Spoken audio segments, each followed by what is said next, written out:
Alright, Desert Coyote 22 again, here for the second installment. Where'd you go, JMAP? Where are you? I'm in the audience's hearts. Totally just fucked that up. Your heart. I didn't mess up anything. Yeah, you did. Alright, so, Brad, I was transitioning. you gotta let me talk, dude, or you talk. Check out my music. Hey. So, Ride the Lightning is the second album release, put out shortly after Kill 'Em All, largely written on the road and all that. As for the order of sequence when I first heard the Metallica albums, it was third. So, it opens up with Fight Fire with Fire, which is a thrash song that still holds up high to me. Fight fire with fire. Can you play it? I haven't rehearsed that already. Okay. Comfortable. It still holds up high to me a lot. It's one of the best riffs ever in heavy metal. Too bad he can't play it right now. And I love everything about it, from the riff, the speed, the subject matter of it. And I mean, when I saw them play him live in front of an LA crowd, I was so disappointed to see the crowd dead, because the song just kicks ass and it's supposed to get everybody moving. Fight fire with fire. It is. Yeah. And whenever I'm in a shit mood, it's one of the songs that I'll listen to if I need something fast and angry, and I'll play this song in my car all the way up and I'll blast it up, and just to make my mood better. And the next one, Ride the Lightning, is another amazing song that, it's one of my personal favorites. And a major reason I like it is that middle section. I mean, it starts to get heavy into a sound like Black Sabbath. When I first heard it, it reminded me of Black Sabbath. And that solo just fucking amps up the song and makes the song sound so much more epic. I mean, when it speeds up into the double bass section, I often can't stop myself from wanting to headbang to it, even if I'm driving. And so I also love it when they play it live. It's a huge crowd pleaser and really gets us all shouting and moving. And then the next one, For Whom the Bell Tolls, is... I mean, it's a good slow and heavy number, and it's always the first half of the song that catches our eye. Like that. I mean, and I didn't realize that opening, where you already played it. Like that part. I didn't realize it was a bass until I saw concert footage of it. So, I don't know, I guess that was a signature Cliff sound. Alright, and the next one, a big one. Fade to Black is one of the first Metallica songs I heard. I mean, I heard it on a mix CD made for all of the guys on my hockey team when I was like a teenager, and instantly loved it.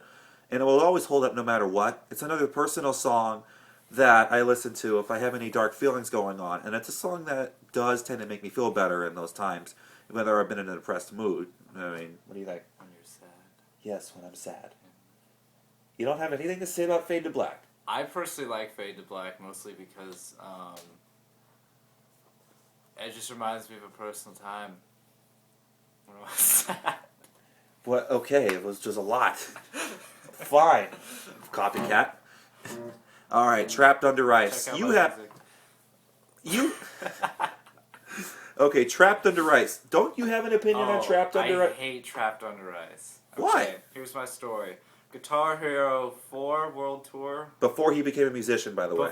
This is before I ever listened to Ride the Lightning, I saw the set list for Guitar Hero 4 and I saw, oh, Metallica song, Trapped Under Ice. But the first time I ever heard it was when I was playing drums on Guitar Hero, Trapped Under Ice on Guitar Hero. So now whenever I think of this song, I think of doing this on the drums. Because that's all. I don't know if I was like medium mode or something, but whatever I was doing was on the drums, and I hate that song. It just like reeks of my failure on Guitar Hero whenever I listen to it. Yeah, but you realize guys who are great at guitar can't even play their own songs on Guitar Hero. Yeah, and I'm not a drummer, but Better drummer than me at it. The Trapped Under Ice is just bad memories. Maybe I should listen to Fade to Black because I'm sad about Trapped Under Ice. Transition. Okay, maybe it's a song that, other than that, it does seem to be forgotten by a lot of people, because in terms of thrash songs, again, like Metal Militia, it's not one of their best, but not one of their worst. It's still a decent song, and I'm glad to hear it gets rotated. And I was pleased to hear him play it live when I was in Anaheim, but other than that, okay, it's kind of forgotten all the time. Escape to me has always been filler. I mean, I know the song has never been played live, and it's probably disliked by the band members themselves. I'm pretty sure James said he hates that song, doesn't He he? hates that song. Yeah. I thought he said there was like some kind of like push for like mainstream lyrics for that song, and he just wasn't a fan of it. Well, correct me if I'm wrong. What I heard is it was like a failed attempt at not Hetfield, but Hammett and Ulrich to write a song together, and Hetfield was like, "Dude, this song fucking sucks," and then he fixed it, and just wrote better lyrics to it or something, and then out came Escape. But agree with me if you're not it probably just sounds a lot like it's a filler, like it really doesn't really belong on that album. When I used to listen to Ride the Lightning more often, the ending part with the sirens used to bug the crap out of me because I used to be paranoid about nuclear wars and all that, and it used to make me pause the song to make sure the air raid sirens weren't actually happening. I used to be like, I hear it, crap, what the fuck did the terrorists do now? I really liked Escape when I first heard it, but now I don't. You don't. Then again, when I first heard it, I was like 10, and we all know 10-year-olds have great taste in music, right? Yeah, really. Check out my music. All right. Creeping Death is another song like Whiplash where... Die! We haven't gotten to that part yet. We haven't even gotten to that part, and I'll touch up on that. Can't you? All right. I mean, it's another song like Whiplash where I think the studio version doesn't do it justice. I mean, they play it slow on the studio and play it fast, really, really fast live. And so I really can only stand the live version of Creeping Death. It's still a great song, and I love the Ten Commandments subject matter of it. And when they play it for concerts, it's a great opener, too.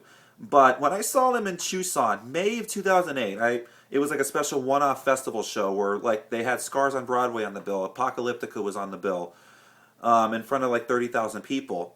But the crowd sucked, and I had to worry more about shoes getting thrown at me up front than I was about the show. And the crowd didn't know any of the goddamn words. So when they started to play Creeping Death, I'm all pumped up. I'm all ready to sing this song. And then here it goes. It's like, slave! Hebrew was born to serve to the Pharaoh. Fuck you guys. And then they didn't even do the die, die, die part. The crowd didn't know to do the die, die, die part. Are they fucking morons? Die. Come on. He does it better than that fucking crowd. So it's a great song, but it's like I have just vivid memories of like trying to hear it live, trying to have fun with it live, and in Tucson, and people fucking ruined it for me. And then the last song on the list, Call of Cthulhu, or however you say it. Cthulhu. I love this song so much. It's probably one of maybe my favorite Metallica instrumental. Okay. It's just, I love the riffage. Yeah. It's got some great riffage. As for me, the song used to make me fall asleep all the time. I mean, even during car trips, I remember it made me fall asleep when I listened to it through the deserts. So it wasn't until I heard the symphonic version that made me really like the instrumental. And now I do think it's a good closer to the album and a good reminder of Cliff Burton and the way he wrote songs. So Ride the Lightning as a whole. Ride the Lightning is the album where they start to progress from they start to go from thrash into the sound that they had on the Black Album. When everybody says they sold out with the Black Album, do they not realize that they were starting to do the slowing down part even with Ride the Lightning? I mean, with Cliff playing the song, when he's playing Fade to Black, there's people in the crowd going white, throwing white tissue or waving white tissues at him because of the song Fade to Black. It's like, you guys made a ballad, you guys sold out, fuck you guys. So it was happening even in the Ride the Lightning days, for those that said they sold out with the Black Album. I think it's a solid album, though. It's definitely one of their best. And Ride the Lightning is where it presents the signature sound of Metallica in the 80s. And the next two albums after it use the same structures from this album, forming like an unofficial trilogy. It still holds up today, and many may say it is their best album from the 80s, but for me, it's hard to say. Because it's got an amazing first half, but the second half doesn't hold up as much. And that's probably why it's often overshadowed by the next albums that came out. What do you think? Good album. It's not fresh in my mind. If I had listened to this. All right. All right. So, Yeah, who the bell tolls. all right, on to the next one. Yeah.